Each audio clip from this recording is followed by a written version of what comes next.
Welcome back to GiantMonsterGames. We're playing Pauper TRON once again, and this is a very interesting opening hand. Do I want to play it? I think we're going to keep it. I think we are going to keep it. It's kind of a weird one. It's definitely weird in the sense that we have, like, no Tron pieces, but we do have Explore, which does technically get us going faster? Technically, I think we're going to go, actually, no, we're not going to go Bolt. We're going to go Chromatic Sphere right away. So, it is nice and early for me. What time is it for you guys? I hope it's not too early, because I'm recording on the weekend, trying to get some videos out and recorded early in the morning so you guys can have some more videos on hopefully the Saturday and on the Sunday, rather than just a single video on Saturday and a single video on Sunday.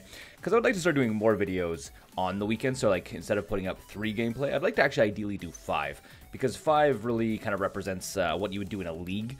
So you can kind of like, if I took this to a league, you'd see 5 matches and see kind of how it goes. So he is playing Is It Colors. Oh, I misplayed that. I played a mountain. I should have played a forest. Well, too late now. Let's play Explore. I should have played a forest because then we could have explored with Urza's mine in play. And then if we drew into another mine, which we didn't, unfortunately, we could have actually just played it. Or into another Urza's land, not necessarily another mine. Another mine would have been actually bad. I think that's all we do, though. I think we just run into our opponent's turn. And if, depending on what he plays, we may just bolt it. We can always Chromatic Sphere into... Oh, it's another Tron deck! It's the other Tron deck. Well, in that case, what does he have for creatures in this deck? I don't remember, but we're going to hold up Bolt. We're going to hold up Bolt to be safe. Actually, no, we're not. No, we're not. We're going to go like this. Oops, cancel.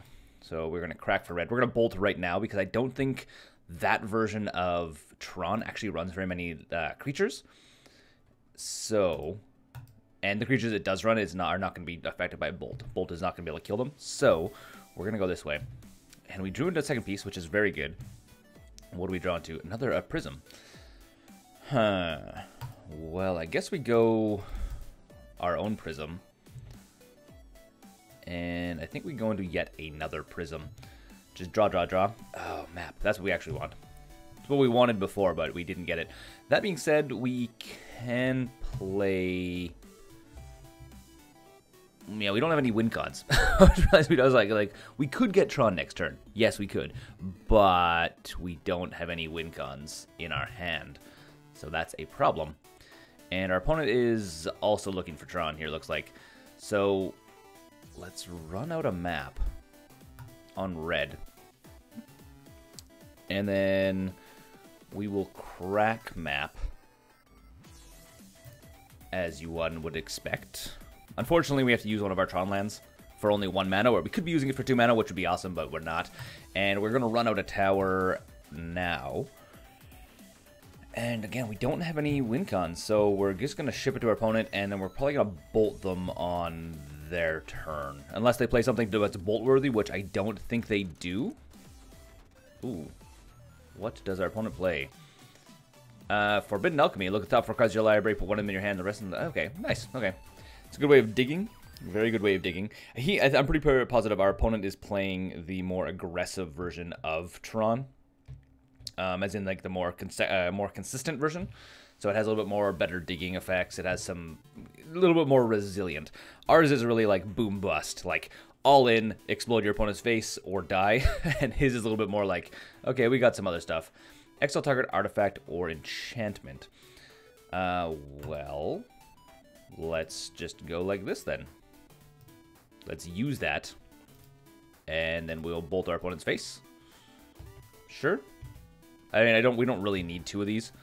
It's kind of, I think our opponent should use this to cycle rather than to destroy that, because it's not really gonna stop us. We already have all of the all the colors we need, and we have them in our hand as well, which our opponent doesn't know. Our opponent thereby thinks we have, you know, the bombs in our hand. Maybe bomb, not a bomb. Well, this is a bad situation for us. So I guess we run out this. I think we just run out the map.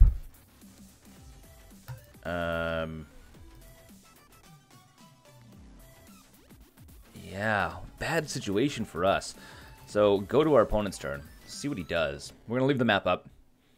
Just in case he decides he has something to blow up one of these guys, we actually can go and refetch it. So instead of cracking it right away and getting a land, we can just, we'll just leave it. We'll just leave it for now. We have land in hand. So we have none of our win cons. It's so annoying. We need to win conditions. Please give me win conditions. Once we get anything, I mean, if a self-assembler would be probably the best bet right now. It depends on what he's playing. The thing is, there is Capsize, which is in his deck, or should be in his deck, as like a 3 of at least.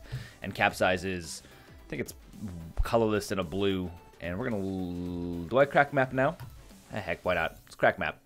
We'll get another tower. Just for fun, mostly. Also, it'll thin our deck a tad. And we draw into less lands, potentially. Capsize is, I believe... Oh, there we go. Let's play this guy. 1, 2... And...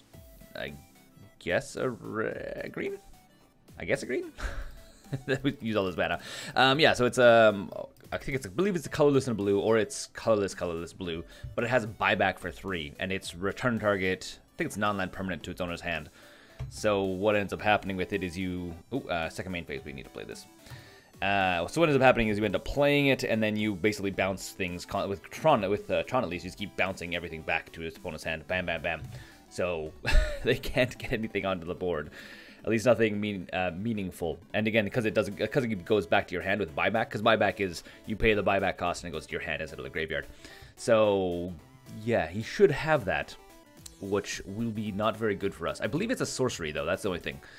So yeah, we're gonna find out. If he does, cool. If he doesn't, Ulamog's Crusher is gonna do some work for us. He may also. Is he running like a bolt? Like a no? It's on his main phase. He could be playing. What? Is he playing Rolling Thunder? Like actually playing Rolling Thunder? This could be what he's playing. It is Rolling Thunder. Nice. Nice. Well done. Bravo.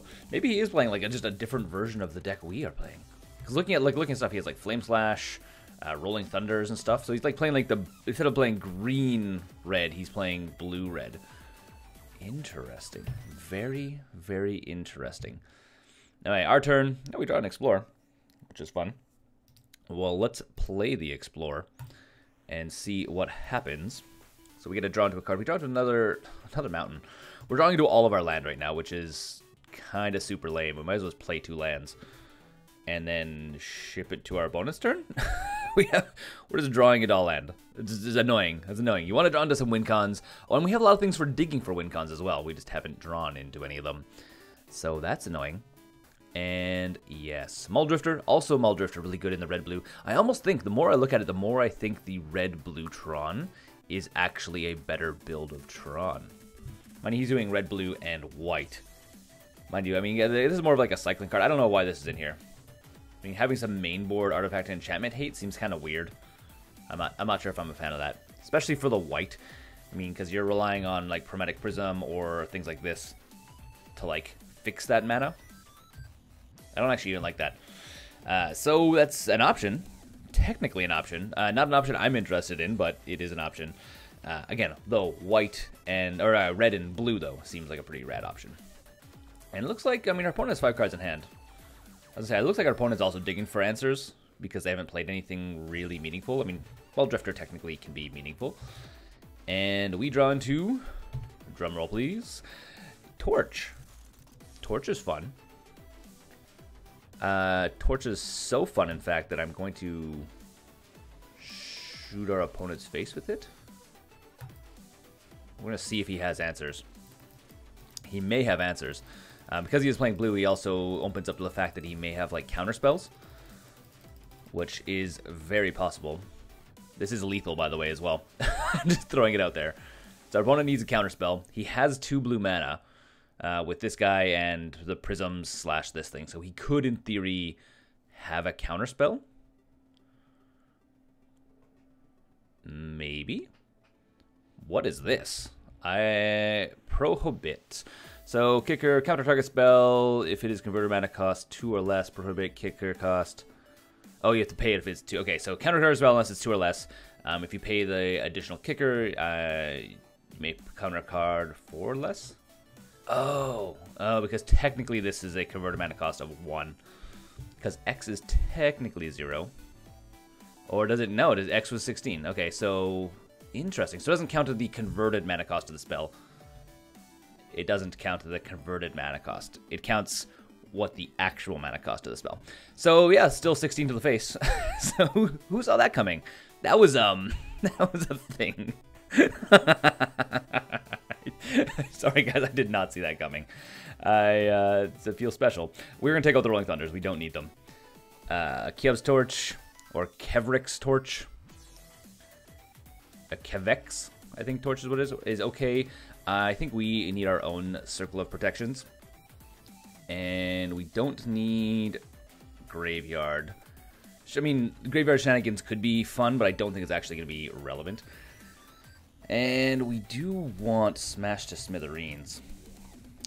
So we actually have quite a bit of stuff that is for the Tron matchup that will help us out. And things we take out for the Tron matchup.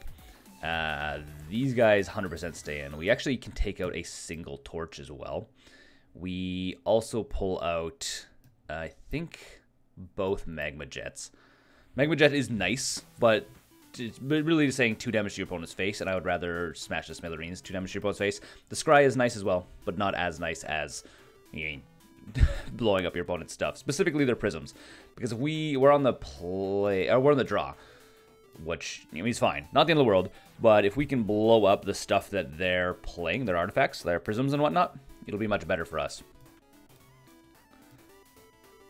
Sad day for opponent that, I mean, counter target spell with converted mana cost 2, pay the kicker cost, converted mana cost up to 4. And what do I think of this? I think this is actually, this is good. This is good. It's a little slow, but it is good. We have Circle of Protection. We have ways of casting it, which is nice. So we're going to go this way. I wish we had red right away, but we don't. Going to our turn, late game win con seems nice. So I think we run with the mine. And then I think we just ship it to our opponent. I mean, the thing about this is it's like a turn 3 thing you can do. It's not very fast. But come turn 3, we have Stone Rain, Smash the Smithereens, Circle of Protection, Ulapog's Crusher. We have like, as soon as we make it to turn 3 past, we should start giving our opponent heck. So that should be fun. I'm looking forward to it. And we have enough land as well. We have 3 lands in hand. So we're casting literally any of these things. Obviously not Ulamog's Crusher, but any of the other things we are casting without any difficulties. And our opponent scoops the match. Oh, he must have known how awesome our hand was and how much we were going to destroy him. Anyways, this has been my Tron versus his Tron. Unfortunately, we have someone that doesn't want to play the Tron matchup. Until next time, my name's Adrian. This has been Pauper Tron. Don't forget to game like a giant monster. Thanks for watching the videos here on GiantMonsterGames. If you want to support the channel directly, we now have a Patreon page which you can go and become part of the broader GiantMonsterGames community. Additionally, if you want to see some other awesome videos, you can click right here or right here.